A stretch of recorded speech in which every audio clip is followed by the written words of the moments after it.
రేపు సజ్జల రామకృష్ణారెడ్డి గారు భవిష్యత్తులో వచ్చి ఒక ప్రెస్ కాన్ఫరెన్స్ పెడతారు ఆఫ్టర్ ఎలక్షన్స్ అని అనుకుందాం.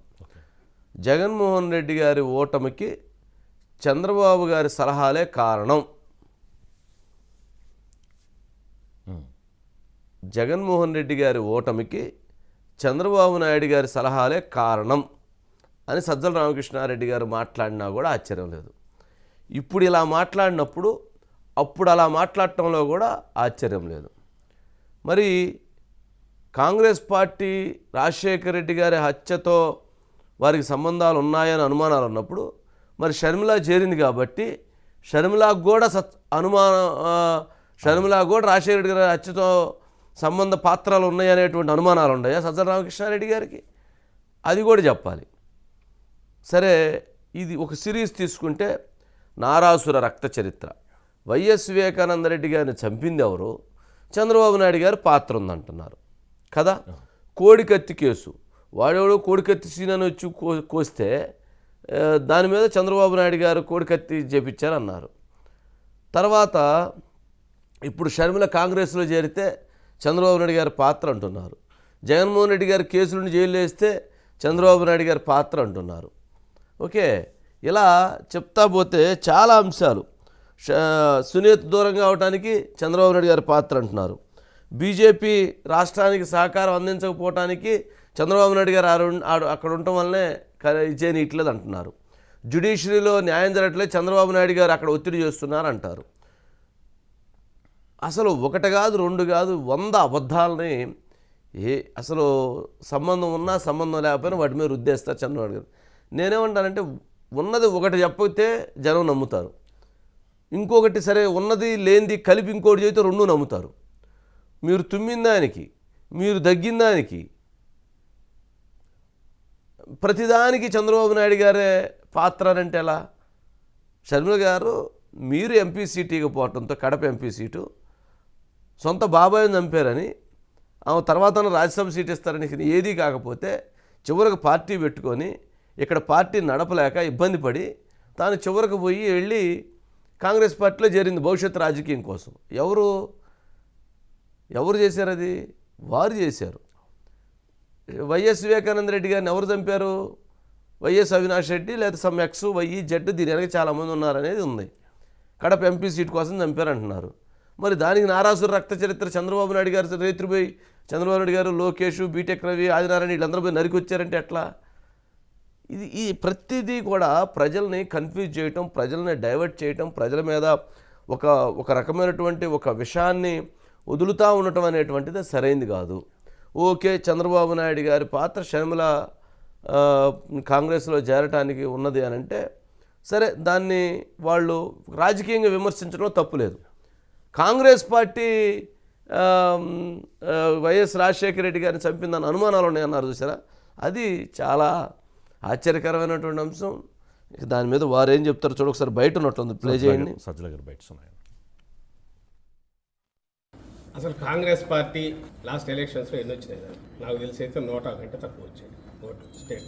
అలాంటి పార్టీకి సంబంధించినంత వరకు ఎంత తక్కువ మాట్లాడుకుంటే అంత మంచిది లేదు. అసలు సొంతంగా పార్టీ పెట్టుకోవడానికి కానీ లేదా ఇంకో పార్టీలో చేరడానికి కానీ ఒక్కసారి ఆమె రాజకీయ ప్రస్థానం మొదలయ్యాక షర్మిలమ్మ గారికి ఆమె ఇష్టం, అది ఆమె చూజ్ చేసుకోవచ్చు వెళ్తారు.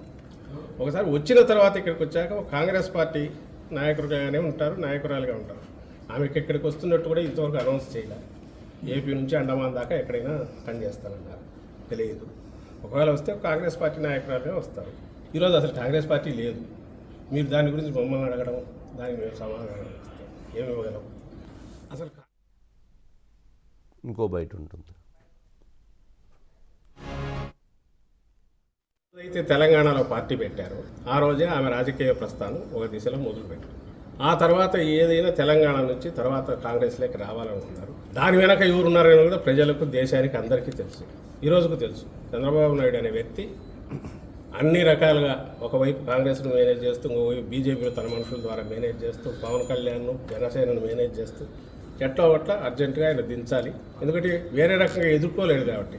సీఎం రమేష్ ఫ్లైట్లో వెళ్ళడం కానీ, లేదా అక్కడ ఆయన బ్రదర్ అనిల్తో బీటెక్ రవి, ఇవన్నీ యాదృచ్ఛికమని మేము అనుకోవట్లా. వీటన్నిటిలో వాళ్ళ ప్రయత్నాలు అన్నీ జరుగుతున్నాయి, అందరికీ తెలిసినవే. దీంట్లో ఏదైనా కనపడితే చంద్రబాబు కుట్రకోణం కనిపిస్తుంది. ఆ రోజు నుంచి రాజశేఖర రెడ్డి గారి మరణం మీదే డౌట్స్ ఉన్నాయి కాంగ్రెస్ కనీసం. దాని తర్వాత వచ్చిన పరిణామాలలో జగన్మోహన్ రెడ్డి గారి మీద పెట్టిన తప్పుడు కేసుల్లో కానీ టీడీపీ కాంగ్రెస్ కలిసే చేసాయి. ఇంకా అక్కడి నుంచి ఆ జర్నీలో కాంగ్రెస్తో ఇప్పుడు ఈయన తెర వెనుకో ఏదో ఒక రకంగా అయితే కాంటాక్ట్లో ఉంటున్నాడు. ఇప్పుడు కొత్తగా దానికి మళ్ళీ ఇంత జీవం పోసి జగన్మోహన్ రెడ్డి గారి మీద దుమ్ము ఎత్తిపోయించడం ఎట్లా, లేదా ఏదైనా ఓటు ఏదైనా ఉంటే కొంచెం లాగ్గలమా అనే ఒక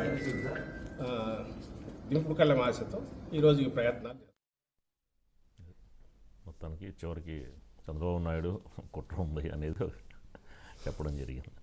కానీ ఒక పక్కన మళ్ళీ షర్మిల వచ్చినా కూడా మాకు ఇబ్బంది ఏం లేదు అని కూడా. 100 కంటే తక్కువ ఉన్నమాట వాస్తవమే. 100 కంటే తక్కువ బీజేపీ ఉంది, 100 కంటే తక్కువ కాంగ్రెస్ ఉంది. వీళ్ళిద్దరు యుద్ధం చేసుకోవాలి. కాకపోతే ఏంటంటే షర్మిల ఎదగటానికి, కాంగ్రెస్ పార్టీ ఎదగటానికి వైఎస్ఆర్సీపీయే చాలా బలాన్ని ఇస్తుంది. దాదాపు 20-25 మంది అభ్యర్థులని ఇప్పటికే కాంగ్రెస్ పార్టీకి వైఎస్ఆర్సీపీ అవకాశం కల్పించింది. వైఎస్ఆర్సీపీ పార్టీ సీట్లు ఉన్నటువంటి వాళ్ళు, వైఎస్ఆర్సీపీ అసంతృప్తులు ఉన్నటువంటి వాళ్ళందరూ కూడా టీడీపీ జనసేనలో చూస్తున్నారు. ఇక్కడ రాకపోతే వాళ్ళు కాంగ్రెస్ పార్టీ షర్మిల దగ్గరికి వెళ్తున్నారు. వాళ్ళు కాంగ్రెస్ పార్టీలోంచి వచ్చినటువంటి వాళ్ళందరూ మళ్ళీ ఇప్పుడు అక్కడికి వెళ్ళి సీట్లు తీసుకునేటువంటి పరిస్థితి ఏర్పడింది. సరే ఇప్పుడు ఇవన్నీ ఇప్పుడుతోటి ఇదేది కాదు. కానీ ప్రజలు ఏమి నమ్ముతారన్నది ముఖ్యం. రాజశేఖర రెడ్డి గారి హత్యలో కాంగ్రెస్ పార్టీ పాత్ర ఉండుంటే షర్మిల ఈరోజు కాంగ్రెస్ పార్టీలో చేరదు. నెంబర్ 1. మరి కాంగ్రెస్ పార్టీ మీద అనుమానాలు ఉన్నప్పుడు కాంగ్రెస్ పార్టీలో ఆ రోజు ఉన్న ముఖేష్ రిలయన్స్ గ్రూప్ వాళ్ళకి వారు ఎలా ఎంపీ రాజ్యసభ సీట్ ఇస్తారు? మరి మీరేమన్నా అవకాశం ఉన్నప్పుడు అవసరాన్ని బట్టి మీరు వెళ్ళిపోతూ ఉంటారు. కానీ ఇక్కడికి వచ్చేటప్పుడు, రాజకీయంగా వచ్చేటప్పుడు అవతల మీద బురదేసేటువంటి ప్రయత్నం చేయటం. చివరికి కింద నేను చెప్పాను కదా, జగన్మోహన్ రెడ్డి గారి ఓటమికి చంద్రబాబు నాయుడు గారి సలహాలు కారణం అని చెబితే కూడా ఆశ్చర్యం లేదంటున్నా. ఎందుకనంటే రాజకీయాల్లో ఎట్లా అయినా చెప్పొచ్చు, కానీ ఇలాంటి స్థాయిలో చెప్పేటువంటి మాటలు ప్రజల్ని నమ్మించడానికి ప్రయత్నం చేస్తారు, కానీ ప్రజలు నమ్మరు, ప్రజలు విశ్వసించరు. ఫస్ట్ టైం నమ్ముతారు, దానికి తగ్గట్టుగా నిలబడి ఫైట్ చేస్తూ ఉంటే నమ్ముతారు. అంతేగాని రోజుకొక డైలాగు, రోజుకొక అంశం, రోజుకొకటి మారుస్తూ పోతే ప్రజలు నమ్మేటువంటి, విశ్వసించేటువంటి పరిస్థితి ఉండదు. సరే, దాన్ని బట్టి చూడాలి.